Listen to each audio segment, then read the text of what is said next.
Boa noite a todos. Vamos agora dar início ao estudo do livro Sexualidade e Saúde Espiritual. Hoje abordando a 8ª parte do 2º capítulo, reflexões sobre sexo, sexualidade e sexualismo. Sempre lembrando aqui que nosso objetivo maior é o estímulo para a leitura do livro. E procuramos assim sintetizar algumas partes, alguns parágrafos, sempre obedecendo ao original. Principalmente numa temática como essa que é a da sexualidade, que não é alvo de uma quantidade adequada de palestras ou de seminários. É um tema que ainda, de certa maneira, precisa muito ser refletido e estudado. Mas vamos para a nossa introdução com um breve comentário de uma mensagem do Espírito Emmanuel. Extraída do livro O Evangelho de João, o Evangelho comentado por Emmanuel. É uma passagem do capítulo 14, versículo 6. Cristãos que não aproveitam o caminho do Senhor para alcançarem a legítima prosperidade espiritual são criaturas voluntariamente condenadas à estagnação. Procuremos em Cristo Jesus o clima de nossa reconstrução espiritual para a vida eterna. Então vamos aqui fazer alguns apontamentos para introduzir o nosso estudo dessa noite. É claro que a mensagem trazida por Emmanuel se dirige sobretudo para nós espíritas. E por isso é importante refletir dentro de cada colocação que ele faz. Aqui ele diz: cristãos que não aproveitam o caminho do Senhor para alcançarem a legítima prosperidade espiritual.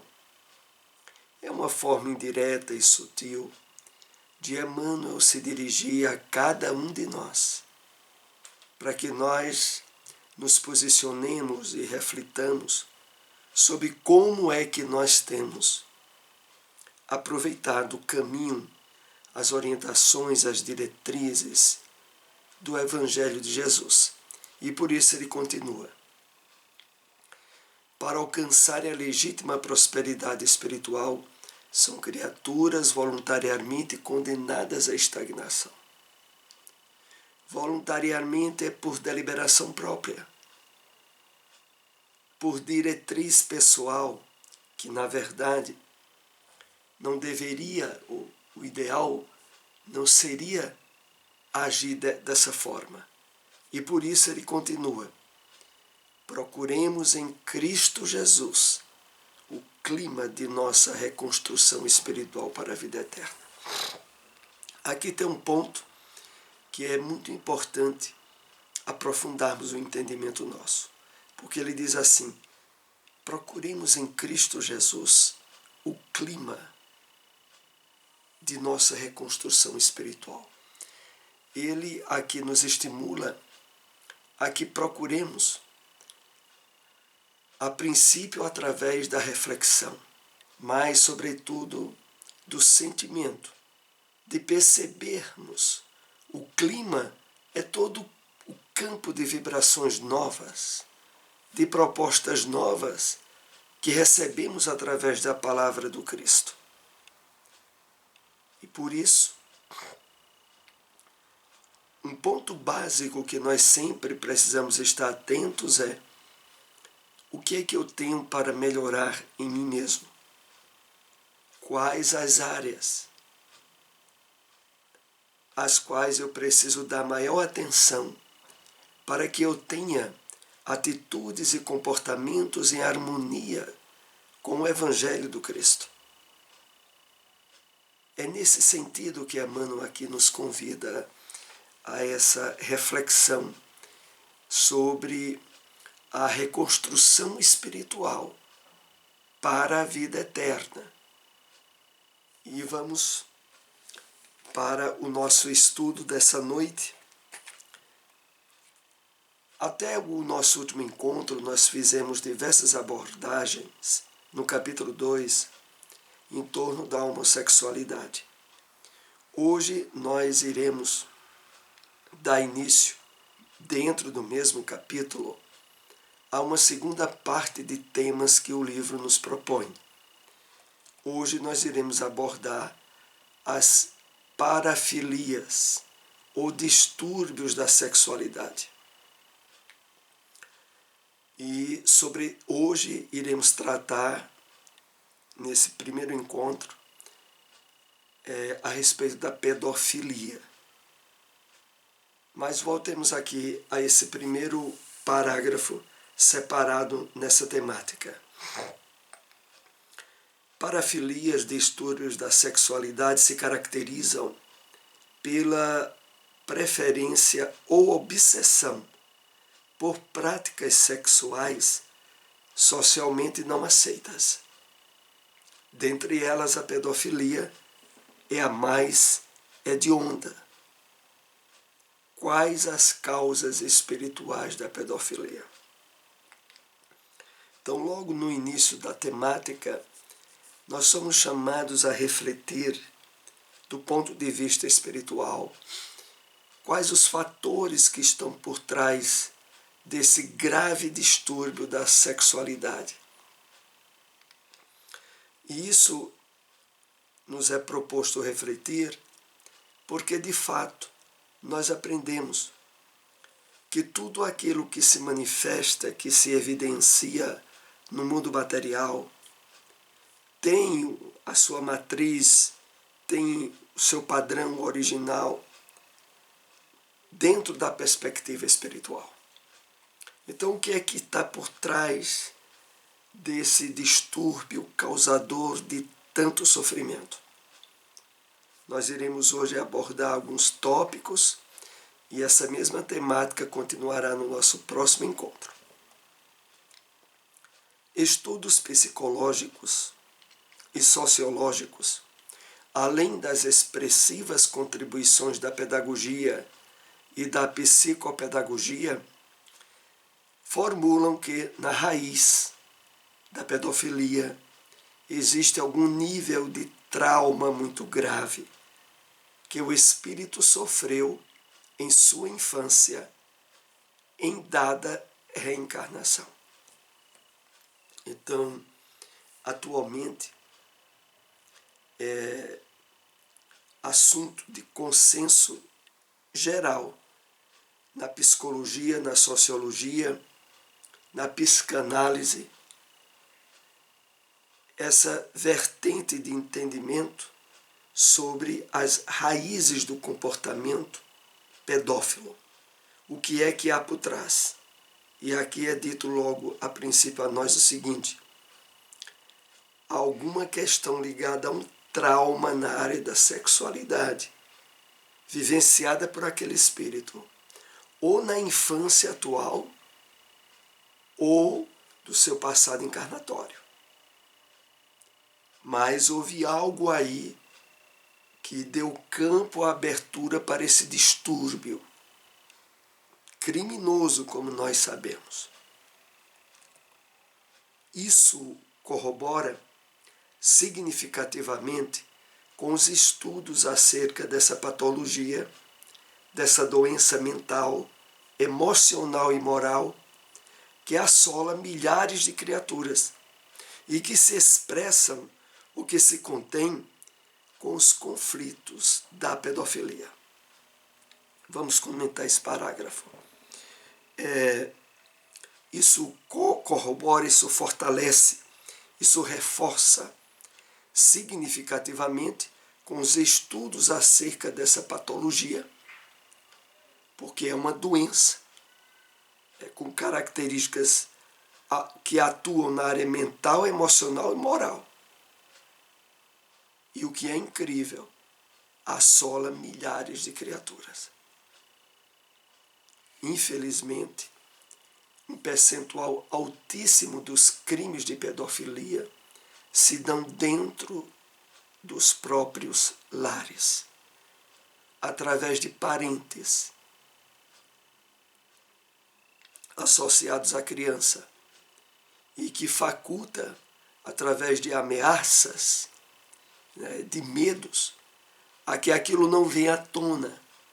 Não obstante, atingida a maturidade e a adolescência, vai gerar um nível de distúrbio, de sofrimento íntimo muito grande na criança. Aliás, levando muitas vezes aos processos de autoflagelação e de tentativa de suicídio. Não são poucos os casos dessas tentativas na adolescência que estão vinculados aos crimes da pedofilia. Inclusive, até por falar em suicídio, nós sempre lembramos que através do telefone 188 do CVV é fornecido um meio, a princípio, terapêutico de ajuda àqueles que estão envolvidos, quer vítimas, quer algozes do crime da pedofilia. Então é muito importante o trabalho realizado pelo CVV por possibilitar um primeiro alívio naquele que, pelo anonimato do telefone, se possibilita falar sobre esse trauma caso tenha vivenciado. Então, lembrando aí o telefone 188, ligações gratuitas em todo o Brasil para o CVV.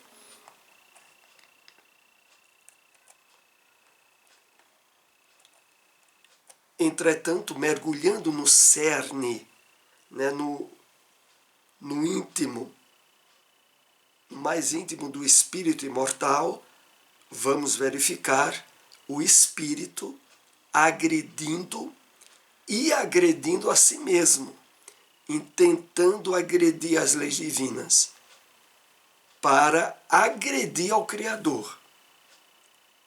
Veja um nível de disparate, de desequilíbrio que está na mente da pessoa que se torna agente da pedofilia.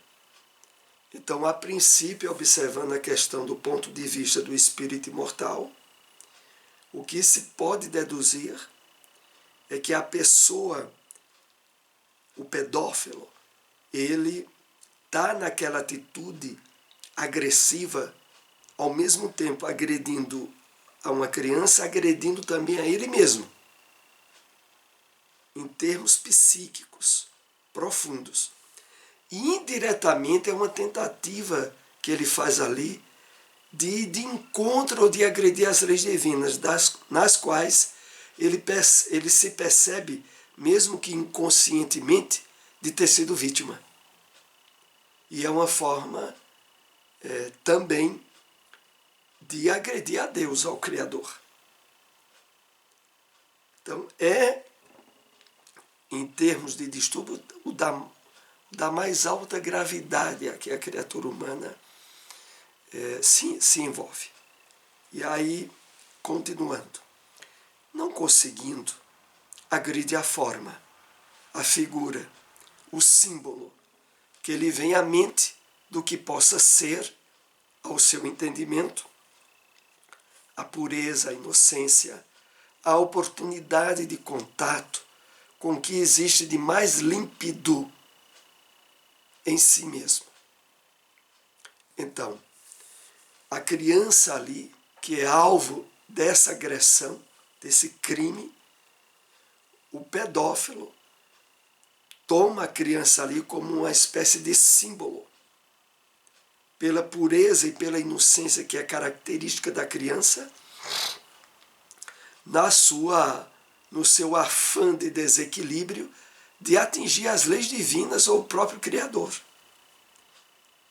A gente vai percebendo que por trás existe uma pessoa profundamente doente e que foi vítima no passado, não muito distante, de agressões na área da sexualidade. A apesar dos traumas que o espírito sofra em dada reencarnação, e guardar essa violência, expandindo-se sob a forma de pedofilia mais tarde, o que existe no cerne da consciência, na relação dele com as leis divinas, é o movimento egóico. Então, o espírito que recebeu determinado trauma nessa área e que agora se vê como agente da pedofilia, ele, na verdade, tem nesse movimento de contrariedade às leis divinas um profundo movimento egóico, egoísta, de alguém que sofreu determinada circunstância e revoltou-se contra o Criador, contra as leis divinas. Então, é um meio, diríamos, o mais desastroso possível de o espírito querer regularizar um trauma íntimo que ele tem, provocando traumas em outras crianças.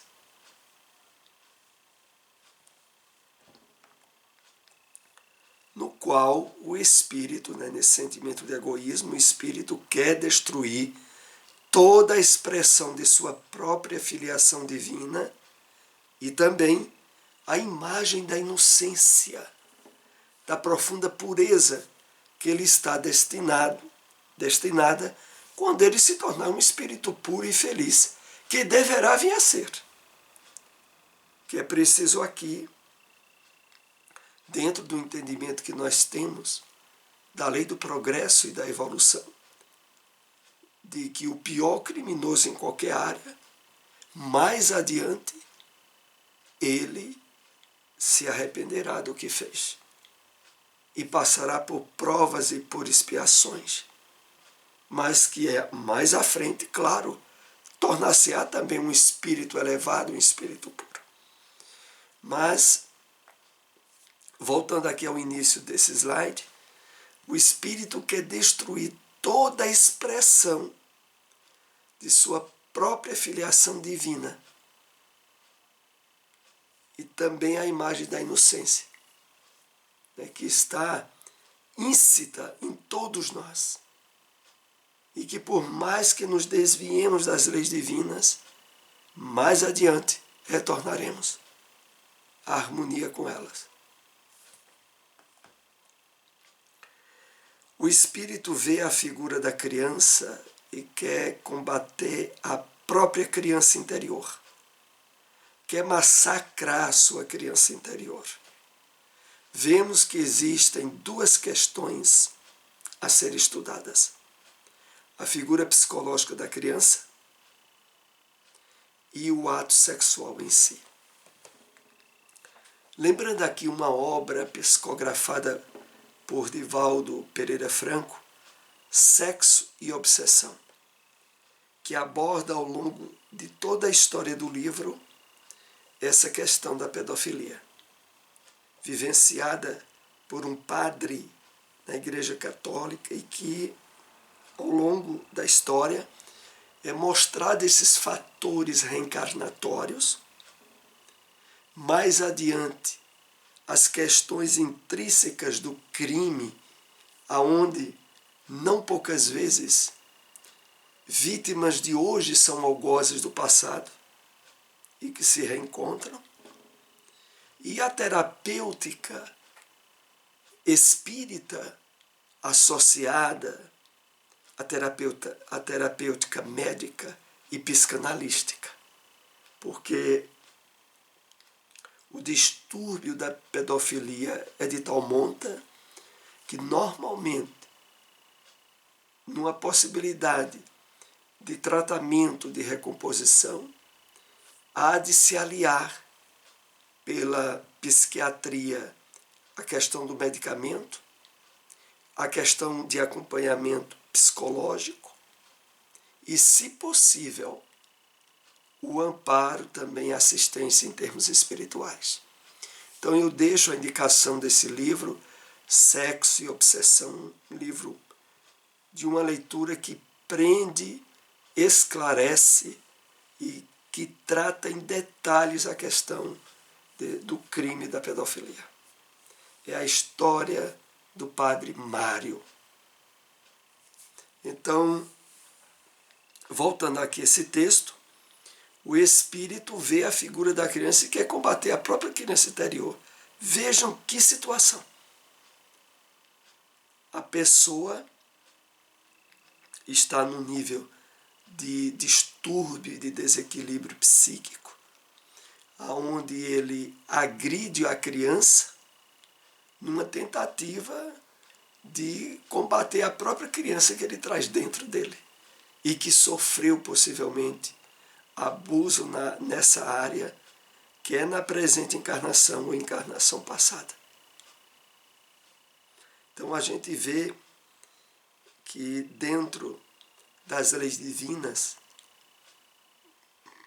a presença nas provas e expiações, situações e circunstâncias as quais o espírito é levado a passar, objetivando resgate e superação. Não é reincidência em erros. É resgate e superação. Mas que não poucas vezes a criatura humana, usando mal o livre-arbítrio, reincide num desequilíbrio. Vemos nos arquivos mentais profundos do pedófilo, por meio da agressão sexual, ele deseja agredir a figura da criança e agredir o ato que gera a criança, agredir o sexo, porque é através do sexo que uma nova vida se faz. Então, há todo um círculo vicioso de desequilíbrio no crime da pedofilia. Ao mesmo tempo, a agressão à figura da criança em termos de simbologia da pureza, da ingenuidade, a agressão ao próprio sexo, pelo fato de ser o instrumento da geração da vida, e a agressão dirigida, por consequência, ao Criador, a Deus.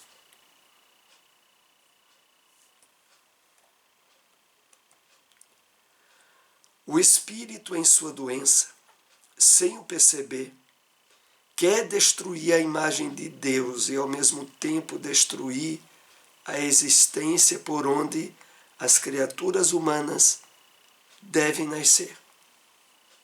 Então, há por trás desse comportamento tão perverso e doentio uma extremidade de egoísmo, de desequilíbrio moral, aonde o espírito tenta dessa forma ir de encontro, querer destruir a imagem de Deus que jaz no seu psiquismo, através de um ato cujas consequências muitas vezes é a destruição de uma vida, a vida da criança. Porque, como havíamos dito, os resultantes do crime da pedofilia são muito perversos, porque a criança, pela fragilidade e impotência de poder reagir ou denunciar, armazena um nível de dor, né, de autopunição, que mais adiante leva, como havíamos dito, às questões de autoflagelação, de tentar se cortar e de, não poucas vezes, tentar se autodestruir pelo suicídio. Então, esse tema nós ainda iremos aprofundar dentro do estudo desta obra, e deixamos aqui outra vez a sugestão para você que nos acompanha da aquisição desse livro, que aborda questões muito delicadas à luz da doutrina espírita e que precisam ser lidas e estudadas. Agradecemos a você que nos acompanhou. Se possível, compartilhem essas informações. Até o próximo estudo. Uma boa noite.